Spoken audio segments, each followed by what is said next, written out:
Hi vlog, welcome to my guys. Ang hirap mag-diop na mag-commute, maglalakad. Sasakay ng bus, bababa. Sasakay ng metro, bababa. Sasakay ng bus, bababa. Sasakay naman ng bus. Ito, naglalakad si DJ Bullshit Lover pauwi. So, kumain ng aking amo. Ayan, siya tato birba. Nandito naman ang tumila. Ay, Ma'am Nika. Ayoko na. Kunin mo na ako dito. Tapusin ko lang tong aking part-time lover for the 16th amo, pang 16 amo. So pag ibibigay mo ako sa ibang amo, dapat medyo okay.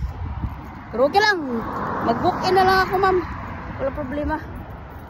Kaysa mahirapan ako. Diba? Mahirapan ako maglalakad. Sina, ingat kayo lagi. Don't cross this, slowly but surely bagus. Pinyo na lang sa inyo lahat.